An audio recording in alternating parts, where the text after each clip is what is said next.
오늘 우리에게 주시는 하나님의 말씀은 사도행전 8장 26절에서 40절 말씀입니다. 주의 사자가 빌립에게 말하여 이르되 일어나서 남쪽으로 향하여 예루살렘에서 가사로 내려가는 길까지 가라 하니 그 길은 광야라. 일어나 가서 보니 에디오피아 사람 곧 에디오피아 여왕 간다게의 모든 국고를 맡은 관리인 네시가 예배하러 예루살렘에 왔다가 돌아가는데 수레를 타고 선지자 이사야의 글을 읽더라. 성령이 빌립더러 이르시되 이 수레로 가까이 나아가라 하시거늘 빌립이 달려가서 선지자 이사야의 글 읽는 것을 듣고 말하되 읽는 것을 깨닫느냐 대답하되 지도해 주는 사람이 없으니 어찌 깨달을 수 있느냐 하고 빌립을 청하여 수레에 올라 같이 앉으라 하니라. 읽는 성경 구절은 이것이니 일러스되 그가 도살자에게로 가는 양과 같이 끌려갔고 털 깎는 자 앞에 있는 어린 양이 조용함같이 그의 입을 열지 아니하였도다.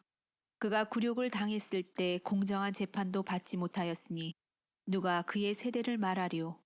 그의 생명이 땅에서 빼앗김이로다 하였거늘 그 내시가 빌립에게 말하되 청컨대 내가 묻노니 선지자가 이 말한 것이 누구를 가리킴이냐 자기를 가리킴이냐 타인을 가리킴이냐 빌립이 입을 열어 이 글에서 시작하여 예수를 가르쳐 복음을 전하니 길 가다가 물 있는 곳에 이르러 그 내시가 말하되 보라 물이 있으니 내가 세례를 받음에 무슨 거리낌이 있느냐 이에 명하여 수레를 멈추고 빌립과 내시가 둘 다 물에 내려가 빌립이 세례를 베풀고 둘이 물에서 올라올세 주의 영이 빌립을 이끌어간지라 내시는 기쁘게 길을 가므로 그를 다시 보지 못하니라.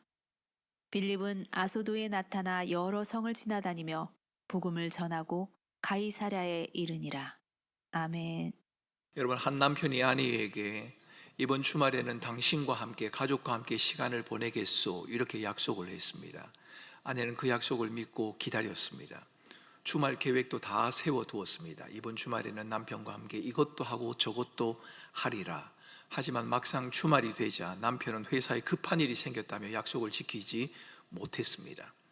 남편은 미안한 마음에 여러 번 사과는 했지만 아내는 실망감을 숨기지 못했습니다. 문제는 남편이 이렇게 약속을 지키지 못한 적이 한두 번이 아니라는 겁니다.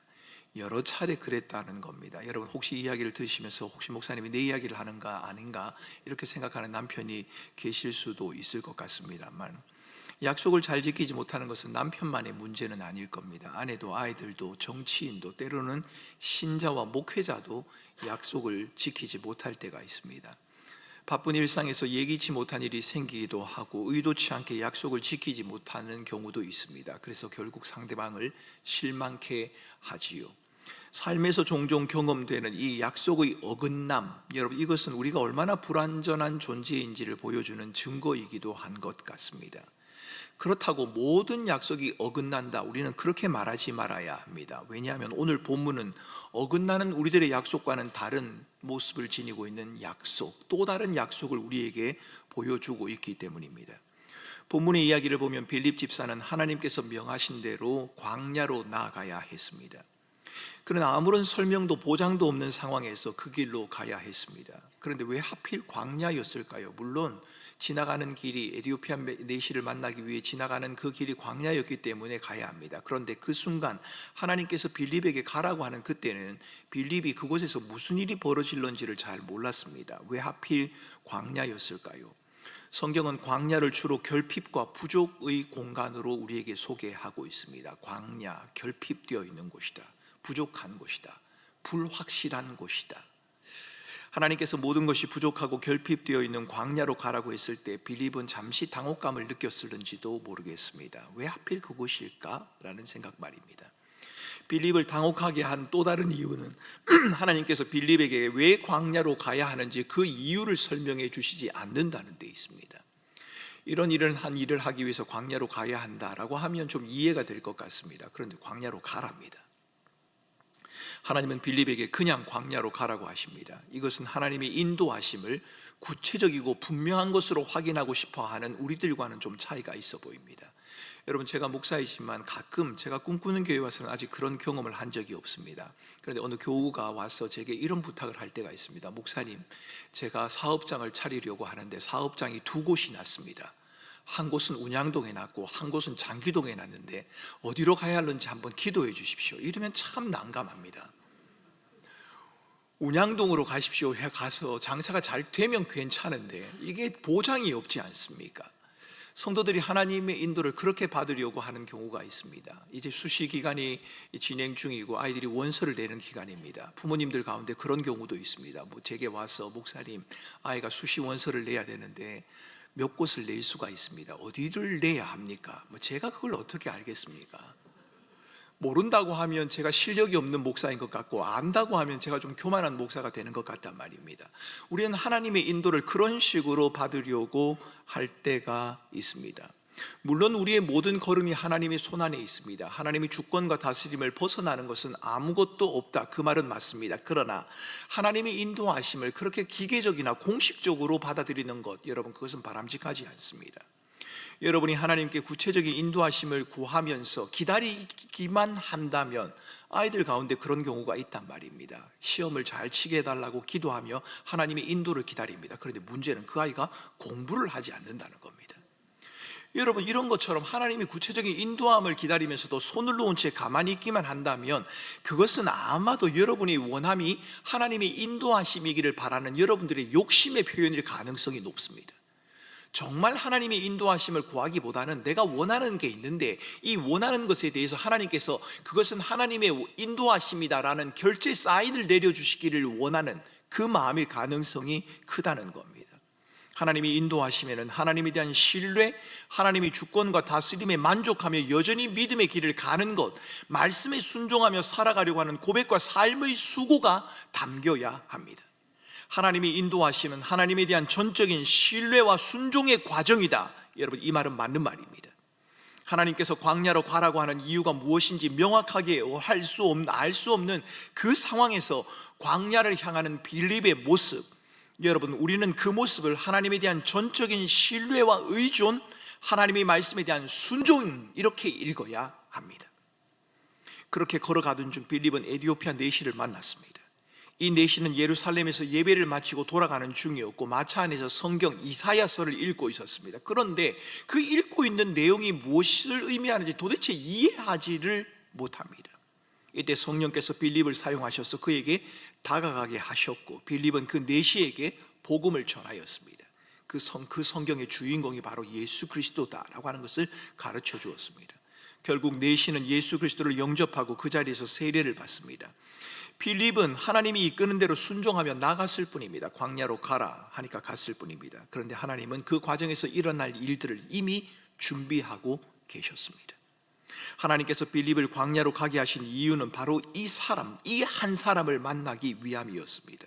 이 만남은 단순한 우연이 아니었고 하나님의 계획 속에 있었던 일입니다. 고작 한 사람을 위해서 광야로 보내신 거냐, 그렇게 불평할 수도 있을 겁니다. 한 사람이 아니라 모세처럼 이스라엘 백성을 인도할 수 있다면 그것은 더 멋진 일이 아니냐, 우리가 그렇게 생각할 수도 있을 겁니다. 눈에 보이는 수와 양, 높고 낮음, 많고 적음에 익숙한, 비교에 익숙한 우리로서는 한 사람을 위한 부르심보다는 10사람을 위한 부르심이 훨씬 더 나아 보이고 그것보다는 100사람을 불러내는 것이 훨씬 더 멋이 있어 보인다라고 우리는 생각할 수 있습니다. 그러나 여러분, 우리 주님에게는 한 사람이 온 천하보다 귀합니다. 달란트 비유에서 말하는 것처럼 사람들의 눈에는 1달란트, 2달란트, 5달란트가 숫자로 보일 수 있습니다. 하나보다는 둘이, 둘보다는 5이 많다고 생각할 수 있습니다. 그러나 주님은 숫자를 헤아리지 않으십니다. 주님에게는 달란트의 숫자가 아니라 주인 되신 주님의 마음을 헤아리는 것, 주님을 의지하고 신뢰함으로 순종하는 삶, 그 자세가 훨씬 더 중요합니다. 하나님의 일하시면 항상 한 사람이 있었습니다. 신앙생활에서 하나님의 인도하심을 구하지 않는 것도 문제지만 하나님의 인도하심을 눈에 보이고 손에 잡히는 결과로만 생각해서 주님을 신뢰하고 의지함으로 말씀에 순종하는 삶을 소홀히 하거나 놓쳐버리는 것은 더 심각한 문제입니다. 여러분, 우리가 그럴 때가 있지 않습니까? 우리의 삶에 어려움이 있거나 하나님의 인도하심을 구하기 위해서 기도합니다. 그런데 그 기도하고 하나님의 인도하심을 구하느라 정작 내가 살아야 할 삶, 그 삶 가운데서 하나님의 인도하심을 구하고 하나님의 말씀을 순종하는 삶을 살아가지 못할 때가 있다는 겁니다. 쉽게 말씀드려 볼까요?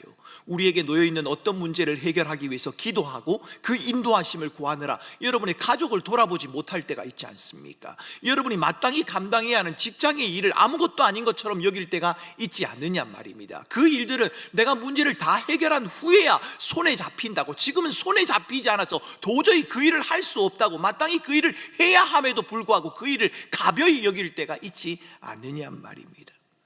다른 사람과 비교해서 내가 가진 것이 더 적거나 초라해 보인다는 이유로 그것은 하나님의 인도하심이 아니라고 생각하는 것, 여러분, 그것은 정말 어리석은 일이 아닐 수 없습니다.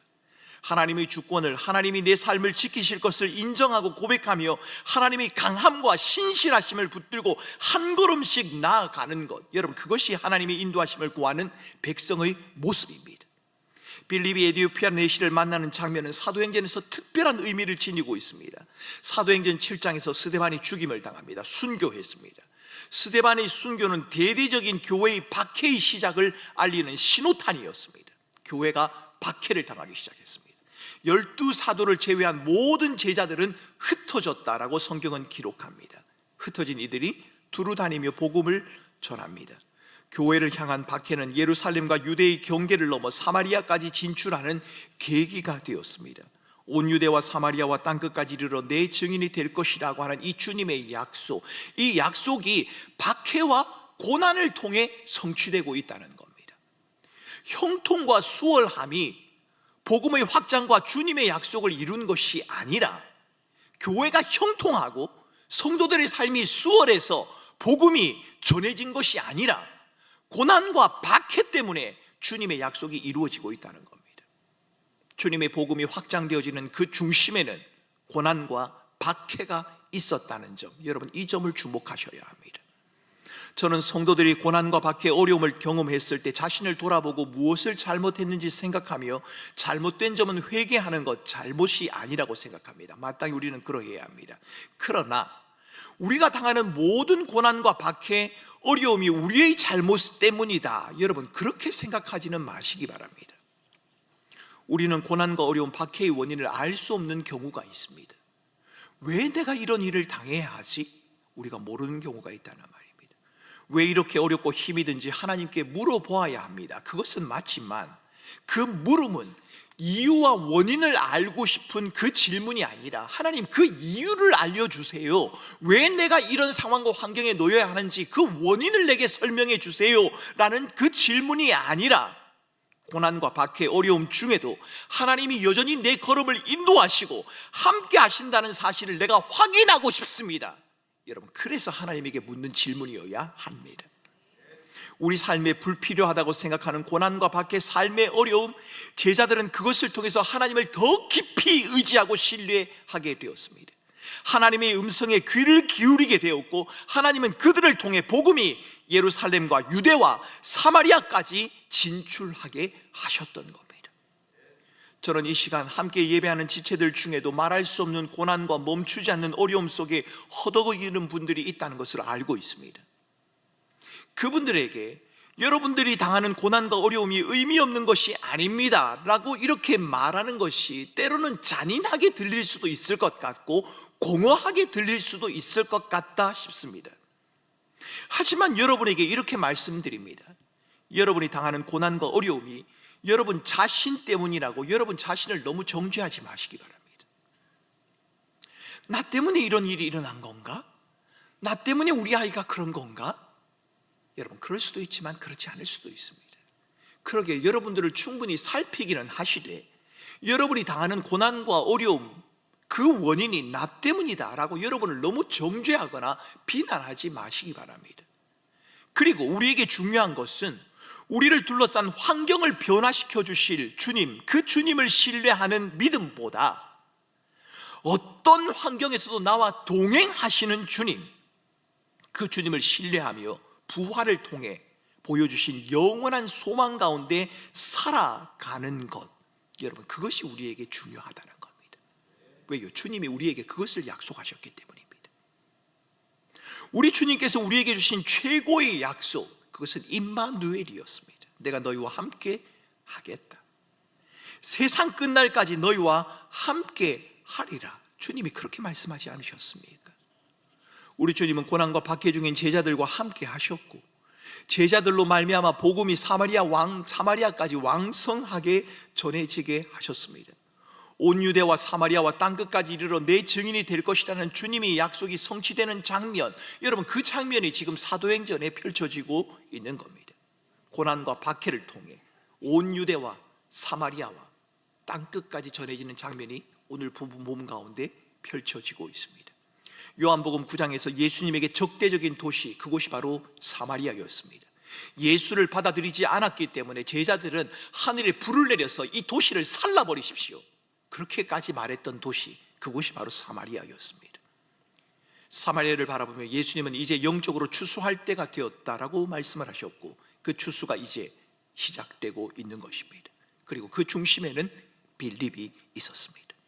성령의 강권적이고 주도적인 지시에 따라 구령사역에 몰두한 빌립 집사의 활약은 사마리아에 멈추지 않았습니다. 성령 하나님은 이제 사마리아의 복음을 전하는 일의 중심이었던 이 빌립과 에디오피아 네시와의 만남을 계획하셨습니다.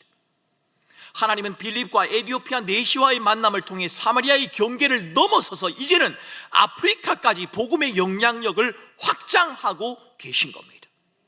빌립이 만난 에디오피아 네시는 단지 한 명의 외국인이 아닙니다. 그는 당시 아프리카의 강력한 국가 중 하나였던 에디오피아라고 하는 그 왕국의 고위 관리였습니다. 에디오피아 네시가 그리스도를 영접하고 세례를 받는다, 그 말은 단순히 한 사람이 변화였다라는 그 말이 아니라 그 네시를 통해 복음이 아프리카로 전달되어진다는 것을 우리에게 보여주고 있습니다.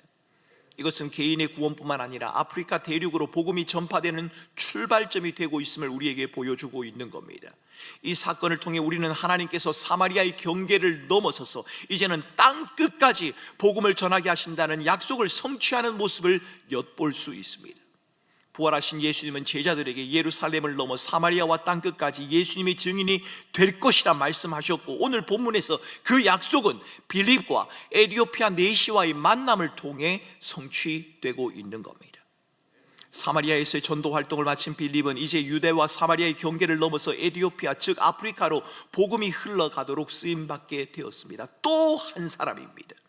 고작 한 사람 예수 믿는 것이 아프리카의 복음화를 말할 수 있느냐, 그렇게 말씀하시는 분도 계실 겁니다. 네, 그렇게 말할 수 있습니다.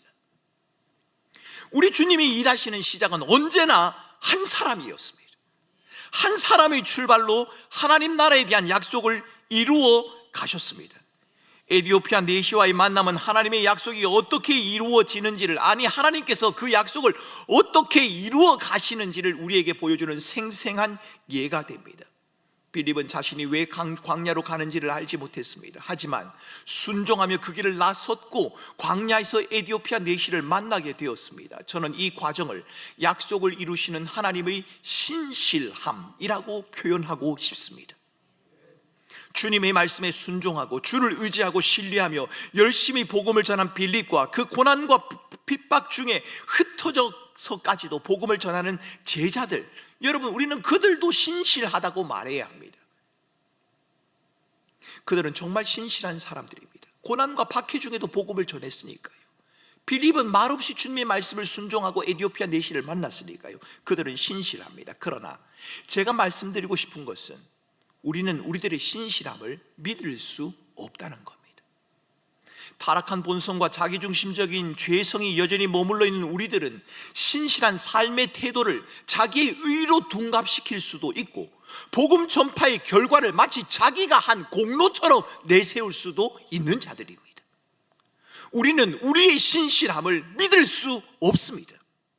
우리들의 신실함은 너무도 쉽게 변하고 흔들리기도 합니다.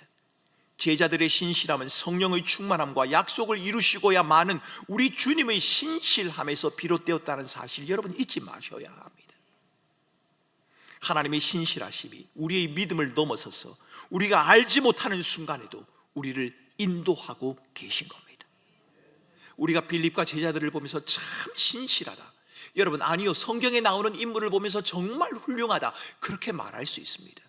그런데 여러분, 그렇게 말한다면 우리는 성경이 말하고 있는 겉면만 보고 속을 보지 못하는 겁니다. 신실한 그 사람의 배후에는 주님의 신실함이 머물러 있는 겁니다. 마치 빌립이 알지 못하는 상황에서 광야로 걸음을 옮긴 그 순간에도 우리 주님께서 자기 일을 행하고 약속을 이루시는 것처럼 말입니다. 우리 삶에도 빌립이 광야로 삶을 옮긴 것 같은 그 순간을 맞이해야 할 때가 있을 겁니다. 왜 그곳에 있어야 하는지, 왜 주님이 그곳에 보내시는지 이해할 수 없는 상황이 우리에게 펼쳐질 수도 있다는 겁니다. 예기치 못한 고난과 박해로 머물던 곳을 떠나 흩어져야 하는, 그래서 하나님의 약속이 도저히 지켜지지 못할 것 같은 힘겨운 순간을 맞이할 수도 있을 겁니다.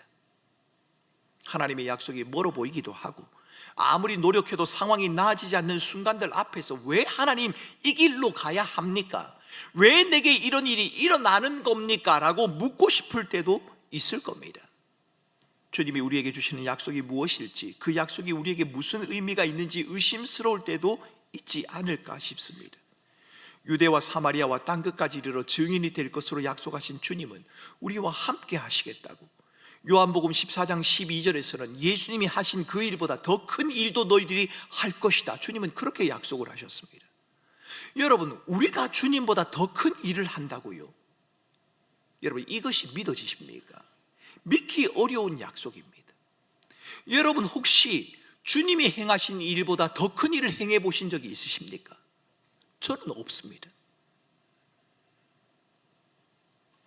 주님이 말씀하시는 그 더 큰 일이 만약 기적을 행하는 것이나 주님이 문제를 해결한 것이나 주님이 성공적이고 풍요로운 삶을 주셨던 그것을 의미하는 것이라면 저는 제 삶에 주님이 행하신 일보다 더 큰 일을 행한 적이 없습니다. 그러면 왜 주님이 이것을 약속하십니까? 내가 행한 것보다 더 큰 일을 너희들이 할 것이다. 어떤 일을 말하는 것입니까? 그것은 기적의 행함이나 문제 해결이나 성공적이고 풍요로운 삶의 성취를 의미하는 것이 아니라 믿는 자들을 통해 이루실 하나님 나라의 확장, 그러니까 복음을 온 세상에 전하는 그 일을 의미합니다.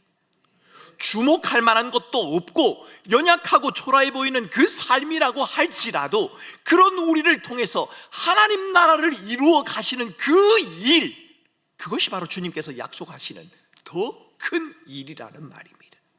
우리는 하나님께서 어떻게 하나님의 뜻을 우리를 통해 이루시는지 알지 못할 때가 있습니다. 나를 통해 도대체 하나님이 무슨 일을 한다는 거야? 내 삶이 이렇게 보잘것없는데 하나님이 무슨 일을 나를 통해 이루실 거야? 그렇게 생각할 수도 있을 겁니다. 내 인생이 하나님의 손안에 사로잡혀 있어서 하나님의 신실하심을 통해 하나님의 뜻을 이루어 가신다는 그 확신이 우리에게 사라져버리는 경우도 있을 거란 말입니다. 그런데 여러분, 오늘 빌립을 보십시오. 왜 가야 하는지, 무엇을 하는지 알지 못하는 그 상황 속에서도 하나님은 빌립을 그의 손에 붙들고 계셨고 하나님은 빌립을 통해 하나님의 일을 하고 계셨습니다. 어떤 일이 큰 일입니까? 내 인생이 하나님의 손 안에 있어서 하나님의 신실하심을 통해 하나님의 뜻을 이루어 가신다, 그것을 확신하며 살아가는 삶의 모습, 여러분, 그것이 더 큰 일이라는 말입니다. 그 삶은 소중하고 귀한 것이 맞습니다. 저와 여러분의 삶이 별로 가치가 없어 보이고 의미가 없어 보이고 다른 사람에게 내세울 만한 것이 아니라고 할지라도 내 삶이 하나님의 손에 붙들려 있다는 그 확실함을 붙들고 주님의 말씀에 순종하는 삶을 힘겹게 버겁게 한 걸음씩 내딛고 있다면 여러분, 그 삶은 가치 있는 것이고 아름다운 것이며 주님이 말씀하시는 더 크고 놀라운 일이 맞다는 말입니다. 하나님은 더 큰 일을 이루어가겠다는 약속을 빌립을 통해, 그리고 고난과 핍박 중에 있는 제자들을 통해, 그리고 오늘을 살아가는 저와 여러분들을 통해 성취하고 계십니다. 우리는 모두 약속대로 이 땅에 오신 예수 그리스도를 의지하고 그를 바라봄으로 믿음의 삶을, 제자의 삶을 살아가고 있는 자들이지 않습니까? 우리가 애쓰며 원하는 것처럼 우리 주님의 함께 하심과 다스림이 온전하게 느껴지지 못해서 답답하지만, 우리의 모습이 잘 안 바뀌는 것 때문에 우리 스스로도 실망하기도 하지만, 때론 너무 힘들고 지치지만, 그래도 약속대로 우리에게 이미 임하였고 또한 약속대로 다시 오실 영원한 하나님의 나라, 그 나라를 소망하며 복음의 은혜를 붙들고 살아가는 것, 우리의 주 되신 예수 그리스도, 우리를 포기하지 아니하시고 우리를 버리지 아니하시고 우리를 끝까지 지키시고 인도하시는 그분을 붙들고 살아내는 것, 여러분, 이것이 바로 더 큰 일을 이루시겠다는 주님의 약속이란 말입니다. 우리는 할 수 없지만 약속에 신실하신 주님은 우리의 삶을 이끌어 가실 것입니다. 하나님의 약속은 우리의 삶을 이끌어가는 힘을 가지고 있습니다. 그분의 약속은 우리가 계획하지 않은 방식으로 우리가 예기치 못한 순간에 이루어지기도 합니다. 우리가 당장 그 약속의 성취를 보지 못할지라도 그 약속은 여전히 우리의 삶에서 작동하고 있다는 것을 여러분 믿으시기 바랍니다. 빌립이 그랬던 것처럼 우리도 하나님의 인도하심에 귀를 기울이며 그분의 뜻을 따를 때 그분의 약속이 성취되는 것을 보게 될 것입니다. 약속에 신실하신 주님이 우리 가운데 여전히 일하고 계신 것이 맞기 때문입니다. 우리는 신앙생활 속에서 크고 작은 약속들을 경험합니다. 때론 약속들이 어긋나서 실망하기도 하지요. 그러나 하나님의 약속은 어긋나는 법이 없습니다. 광야로 나간 빌립을 보십시오. 그는 이해할 수 없는 그 길 끝에서 신실하신 하나님의 계획이 기다리고 있다는 것을 경험합니다. 하나님의 약속이 성취된 것입니다. 우리에게도 그러합니다. 우리가 기억해야 할 것은 약속하시는 하나님은 신실하셔서 그 약속을 반드시 이루시고야 만다는 겁니다. 하나님은 언제나 그분의 방법으로 그분의 때에 약속을 이루시는 분이십니다. 우리는 너무 힘들고 답답해서 언제쯤 문제가 해결될지 알고 싶고 어떤 일이 일어날는지 우리는 알고 싶어 합니다. 하고 싶고 보고 싶은 게 있어서 하나님에게 응답해 달라고 알려달라고 기도하지만 그때 하나님께서 성령을 통해 우리에게 하시는 것은 문제 해결의 능력이나 미래 사건에 대한 깨달음이 아니라 내가 너와 함께한다 는 주님 임마누엘의 약속이란 말입니다. 힘들고 어려운 상황에 허덕이는 백성들에게 우리 주님은 우리 안에 계신 성령을 통해 친히 증거하십니다. 내가 너를 사랑하고 내가 너의 허물을 용서하였고 내가 끝까지 너를 지키고 인도할 것이다. 그러니 나를 바라보고 나와 함께 믿음의 길을 가자. 주님은 그렇게 말씀하신단 말입니다. 사랑하는 성도 여러분, 절대로 바뀌지 않는 것, 우리를 견디게 하며 이기게 하는 것, 여러분, 그것은 우리의 강한 신념이나 각오가 아닙니다. 우리의 강한 신념이나 각오가 우리로 하여금 이 세상을 살아가게 하는 것이 아니라 하나님의 신실하심, 하나님의 변함없으심, 여러분, 그것이 우리를 붙들고 우리를 인도하는 사실을 기억하시기 바랍니다. 그리고 신실하신 하나님, 그분께 우리의 삶을 다시 한번 내려놓으시기 바랍니다. 신실하신 하나님, 그분께서 친히 오늘 저와 여러분을 다시 일어나게 하실 것입니다. 신실하신 하나님, 변함이 없으신 하나님, 약속하신 것을 반드시 이루시는 하나님, 그 하나님을 신뢰하며 이번 한 주간의 삶이, 한평생의 삶이 신실하신 하나님 그분과 동행하는 삶의 연속이 되어질 수 있기를 주님의 이름으로 축원합니다. 이 시간 우리 같이 함께 찬송하겠습니다. 신실하신 하나님을 함께 찬송합니다. 변함이 없으신 하나님, 영원하신 하나님, 그 하나님을 우리가 함께 찬송하겠습니다. 우리는 변합니다. 우리는 흔들립니다. 하지만 주님은 변함이 없으십니다. 나는 내 상황에 벌어지는 일을 이해할 수 없습니다. 그러나 신실하신 주님이 계시기에 그 주님께서 약속을 이루시는 분이심을 믿고 그분의 말씀을 부여잡고 한 걸음 한 걸음 살아가겠습니다. 이 시간 우리 같이 함께 찬송하겠습니다.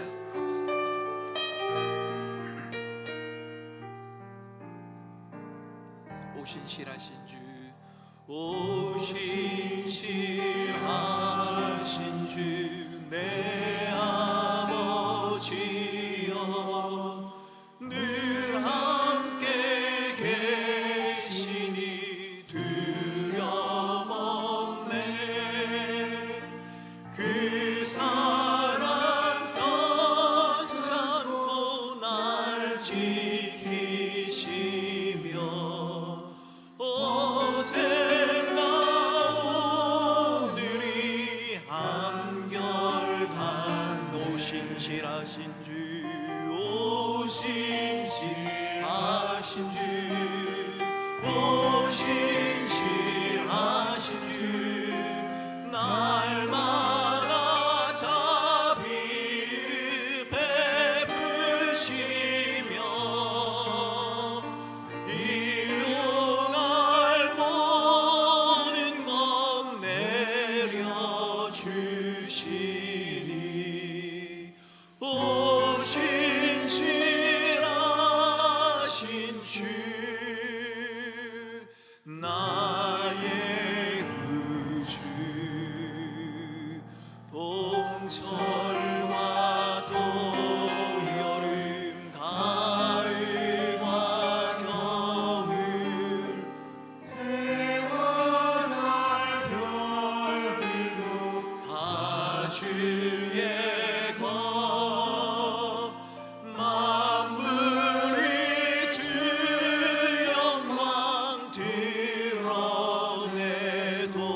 사하여 아니하시고 내 죄를 사하여 아니하시고 주친이 오셔서 인도하네. 오늘의 힘내고 내일의 소망, 오늘의 힘내고 내일의 소망, 주말이 만복이 내리시오. 신실하신 주, 오 신실하신 주, 오 신실하신 주, 날마다 자기 이름에 부시며 일용할 모든 것 내려주시니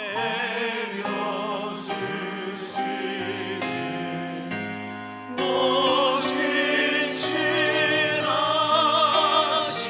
주, 나의 구주. 아멘. 여러분 말씀을 기억하며 기도하겠습니다. 여러분 설교 마지막에 했던 말씀을 다시 드리고 싶습니다.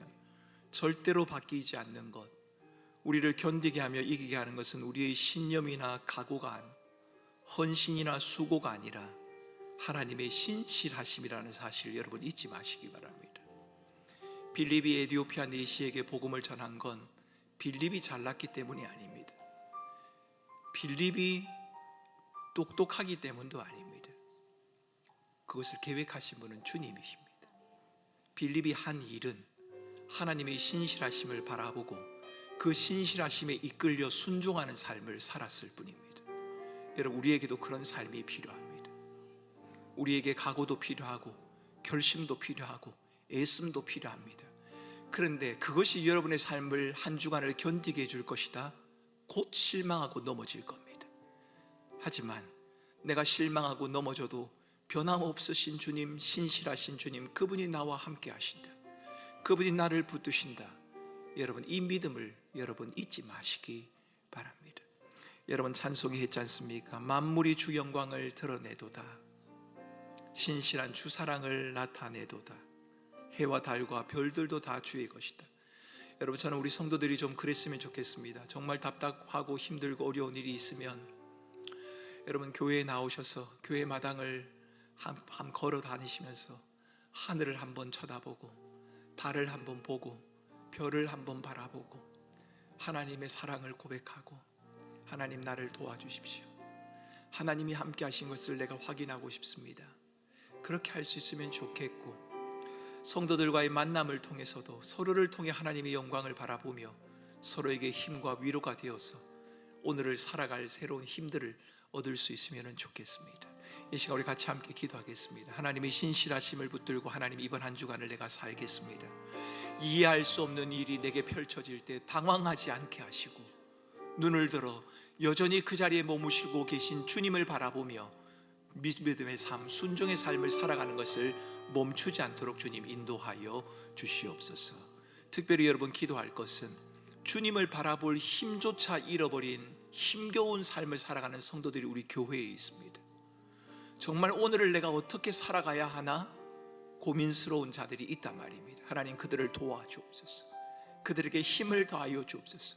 할 수 있다면 내가 그들의 힘과 위로가 되어 함께 그 길을 갈 수 있도록 주님 인도하여 주시옵소서.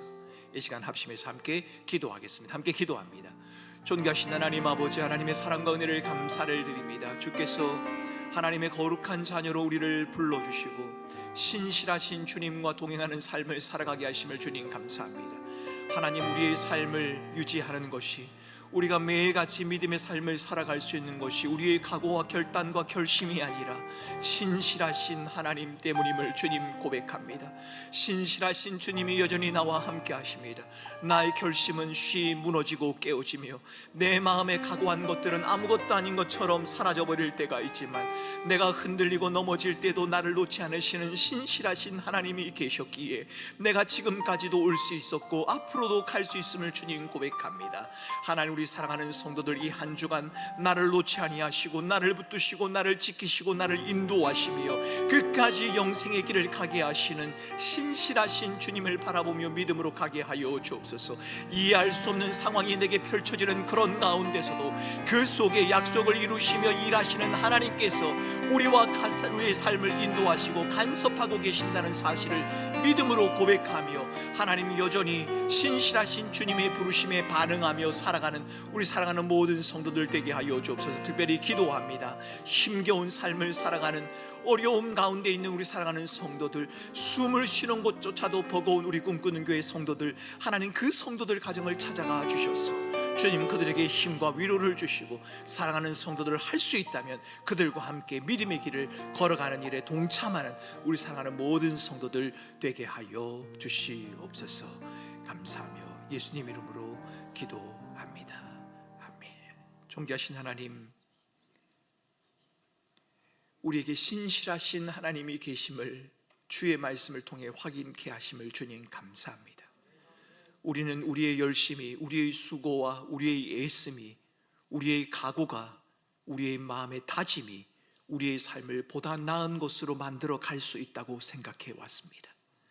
그러나 하나님, 그러한 모든 것이 얼마나 연약하고 부족하며 한계가 있는 것인지 날마다 깨달으면서도 우리는 그것을 의지하며 살아온 무지한 자임을 고백합니다. 하나님, 우리가 의지해야 할 것은, 우리가 신뢰해야 할 것은 우리 자신이 아니라 신실하신 하나님임을 고백합니다. 우리의 순종도, 우리의 헌신도, 우리의 각오도 신실하신 주님이 내 삶에 찾아온 것에 대한 정당한 반응과 그 신실하신 주님의 인도하심에 이끌림에 대한 표현이 되어질 수 있도록 인도하여 주옵소서. 우리는 흔들리지만, 연약하지만 변함없으신 주님이 나와 함께 하신다는 사실을 잊지 않게 하여 주시기를 원합니다. 이번 한 주간도, 한평생의 삶도 우리 사랑하는 성도들이 신실한 주님을 의지하고 신뢰하며 살아가게 하여 주옵소서. 뜻하지 않는, 이해할 수 없는, 설명할 수 없는 상황이 내게 펼쳐질 때에도 조금도 당황하지 않게 하여 주시고 그 자리에 여전히 머물고 계신 신실하신 주님을 바라보며 주님의 뜻 안에서 순종의 삶을 뚜벅뚜벅 걸어나가는 우리의 믿음의 사랑하는 꿈꾸는 교회 성도들 다 되게 하여 주옵소서. 그래서 주님께서 그 이유를 밝히 보여주실, 하나님의 약속을 이루실 그 날이 있음을 믿고 믿음의 여정을 끝까지 감당하는 사랑하는 성도들 되게 하여 주옵소서. 특별히 힘겹고 어려운 삶의 순간에 놓여있는 주의 백성들을 불쌍히 여겨주시고 저들의 연약한 무릎을 일으켜 세워주시고 삶이 끝이라 생각하는 그들에게 끝이 아니라고, 신실한 주님이 그곳에 있다고 우리 주님 말씀하여 주옵소서. 할 수만 있다면 우리 사랑하는 성도들이 우는 자와 함께 같이 울고 기뻐하는 자와 함께 즐거워함으로 연약한 자들을 세워 하나님의 나라를 함께 꿈꾸고 하나님의 나라를 함께 경험하는 우리 사랑하는 모든 꿈꾸는 교회 성도들 되게 하여 주옵소서. 이 시간도 살아가는 성도들 주 앞에 예물을 드립니다. 시간과 정성과 모든 삶을 드립니다. 주님 받아 주시옵소서.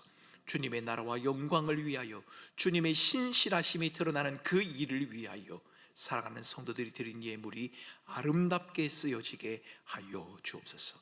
사랑하는 성도들이 예물을 물질을 사용하는, 또 물질을 벌어들이는 그 일들에 있어서도 하나님 자신의 욕심과 욕망을 따라 행하지 않게 하여 주시고 신실하신 주님, 우리의 삶의 주인 되신 주님의 원하심을 날마다 헤아리는 주의 백성들 되게 하여 주옵소서. 이제 삶의 현장으로 돌아갑니다. 하나님 주어진 삶의 현장에서도 신실하신 주님을 잊지 않게 하여 주시고, 보잘것없어 보이는 내 삶을 통해서도 하나님께서 하나님의 나라를 선포하고 이루어 가신다는 사실을 믿는 믿음으로 우리에게 주어진 삶을 감당케 하여 주시옵소서. 감사하며 살아계신 예수님 이름으로 간절히 기도드립니다. 아멘.